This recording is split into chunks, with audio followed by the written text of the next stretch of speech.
ಆಗಿರೋ ಈ ಪ್ಯಾರಾಸಿಟಮಾಲ್ಗೆ ಕೊರತೆ ಶುರುವಾಗಿದೆ. ವೈದ್ಯಕೀಯ ಸರಬರಾಜು ನಿಗಮದ ಅದೊಂದು ಎಡವಟ್ಟಿಗೆ ಹೈಕೋರ್ಟ್ ವಕೀಲ ಪ್ರಶಾಂತ್ ಮೆಥಲ್ ಆಕ್ರೋಶ ಹೊರಹಾಕಿದ್ದಾರೆ.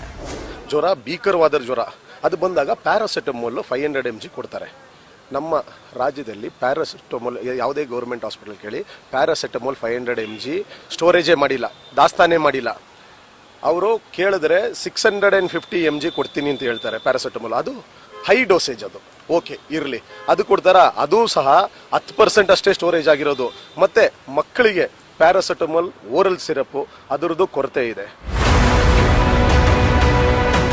ಕೇಳಿದ್ರಲ್ವಾ, ರಾಜ್ಯದಲ್ಲಿ ಡೆಂಗ್ಯೂ ತಾಂಡವ ಆಡ್ತಾ ಇದೆ, ಸದ್ದಿಲ್ಲದೆ ಜೀವ ತೆಗಿತಾ ಇದೆ. ಹೀಗಿದ್ರು KSMSCL ಅಂದ್ರೆ ವೈದ್ಯಕೀಯ ಸರಬರಾಜು ನಿಗಮ ದಿವ್ಯ ನಿರ್ಲಕ್ಷ್ಯ ತೋರಿದೆ. ಹೀಗಾಗಿ ಟೆಂಡರ್ ಕರೆಯದೆ ಟೈಮ್ ಪಾಸ್ ಮಾಡ್ತಾ ಇರೋ ನಿಗಮದ ವಿರುದ್ಧ ಕ್ರಮಕ್ಕೆ ಆಗ್ರಹಿಸಿ ಪ್ರಶಾಂತ್ ಮೆಥಲ್ ಮುಖ್ಯಮಂತ್ರಿ ಸಿದ್ದರಾಮಯ್ಯ, ಆರೋಗ್ಯ ಸಚಿವರಿಗೆ ದೂರು ಸಲ್ಲಿಸಿದ್ದಾರೆ. ಕರ್ನಾಟಕ ವೈದ್ಯಕೀಯ ಸರಬರಾಜು ನಿಗಮ ಮಂಡಳಿಯವ್ರನ್ನ ಅವನ MD ಯಾರಿದ್ದಾನೆ ಅವನ್ನ ಕರೆದು ಮೊಕ್ಕು ಕುಗಿಬೇಕು. ಅವನ್ನ ಉಗಿದು ಅವನ್ನ ಇಮ್ಮಿಡಿಯೇಟ್ ಆಗಿ ಮೆಡಿಸಿನ್ ಪರ್ಚೇಸ್ ಮಾಡೋಕ್ಕೆ ದಾರಿ ಮಾಡಿಕೊಡ್ಬೇಕು.